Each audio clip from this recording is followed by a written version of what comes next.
Di mana keberadaan Allah itu, Pak Ustaz?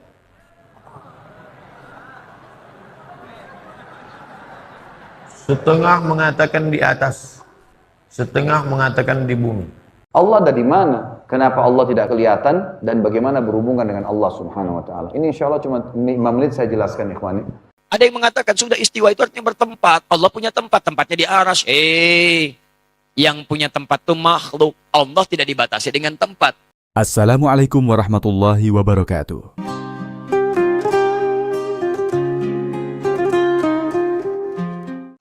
Pertanyaan, di mana Allah selalu muncul? Bukan hanya di kajian, tapi juga di komentar, obrolan teman, dan bahkan perdebatan panjang. Masalahnya, banyak orang mencari jawaban cepat. Padahal para ulama punya cara yang berbeda-beda dalam menjelaskan ayat dan hadis tentang sifat Allah. Hari ini, kita tidak akan memperdebatkan perbedaan itu.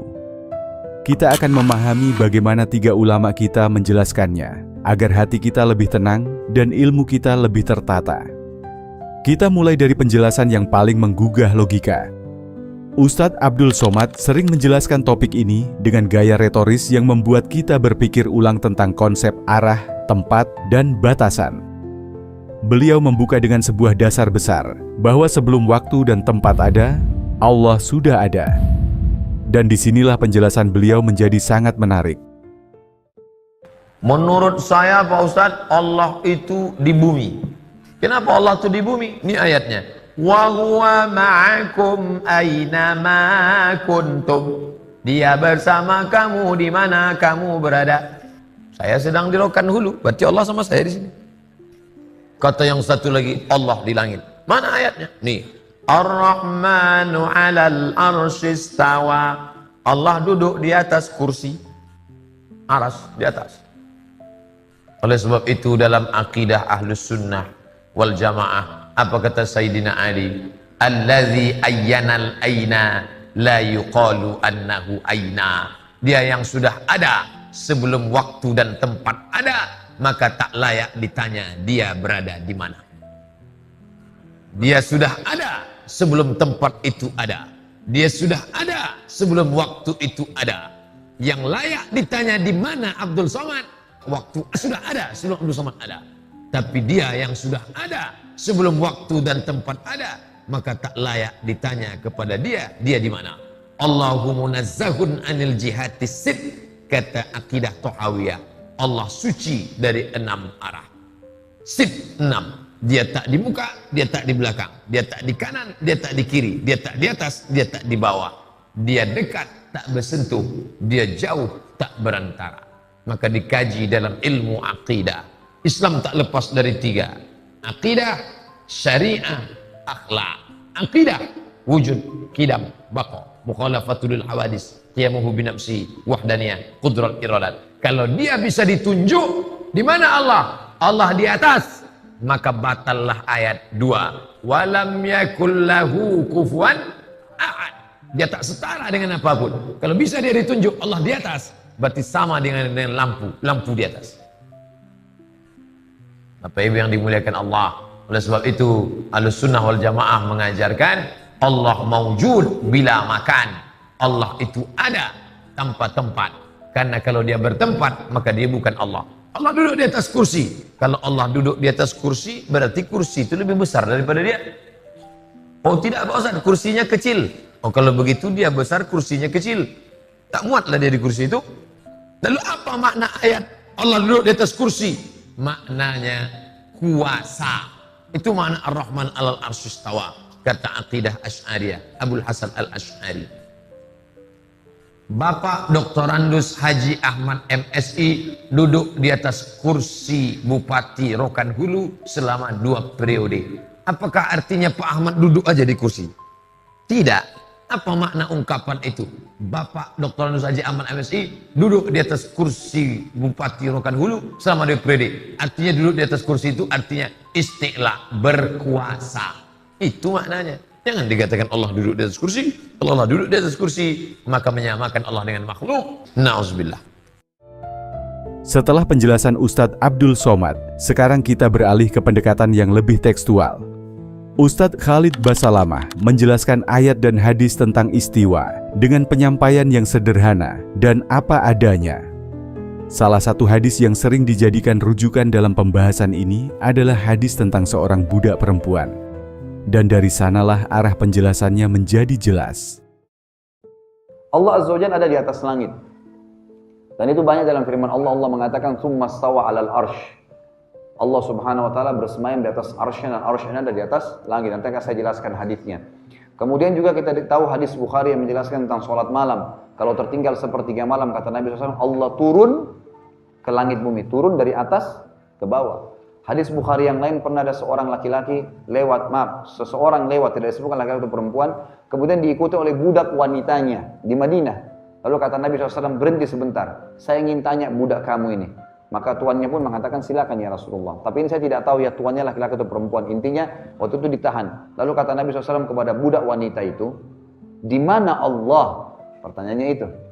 Maka kata perempuan itu, Allah di langit, di atas. Lalu kata Nabi SAW, siapa saya? Kata perempuan itu, Anda adalah utusan Allah. Maka kata Nabi SAW, bebaskan wanita ini karena dia wanita yang beriman. Dia wanita yang beriman. Jadi Allah ada di atas langit. Ini jawabannya.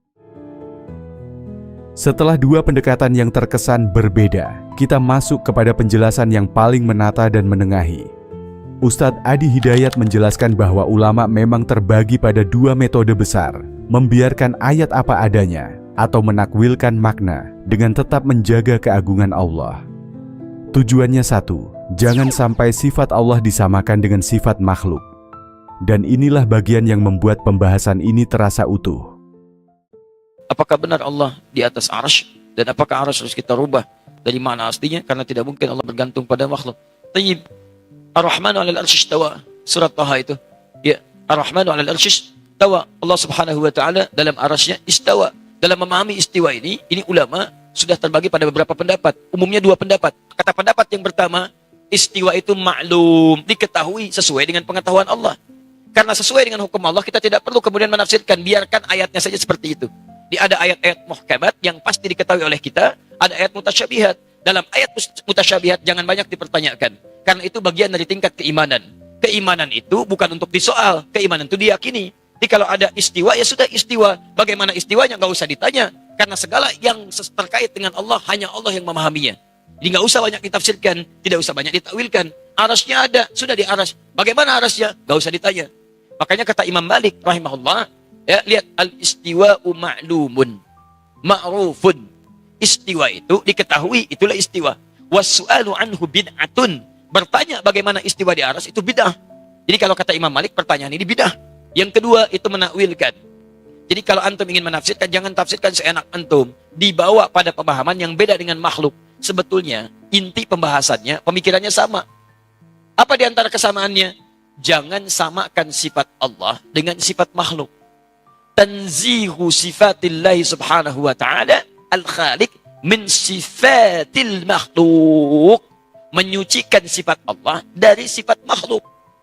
Ada yang mengatakan sudah istiwa itu artinya bertempat. Allah punya tempat, tempatnya di arsy. Yang punya tempat itu makhluk. Allah tidak dibatasi dengan tempat. Kalau Allah punya batas tempat, artinya Allah sama sifatnya dengan makhluk.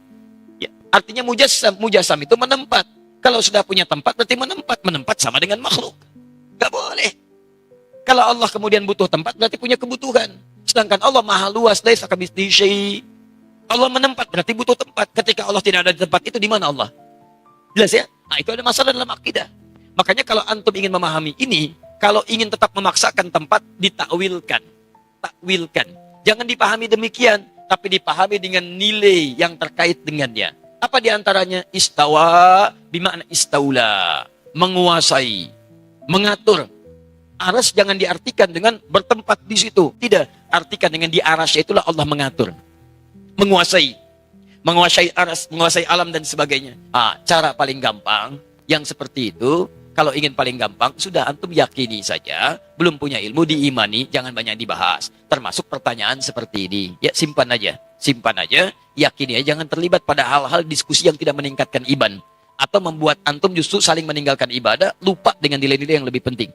Biarkan sifat Allah dengan keagungan Allahnya, sifat kita hanya sekedar mengikuti tuntunan Allah subhanahu wa ta'ala. Paham? Jika kita melihat penjelasan tiga ulama ini berdampingan, kita menemukan satu benang merah besar. Semua sepakat bahwa Allah tidak serupa dengan makhluk.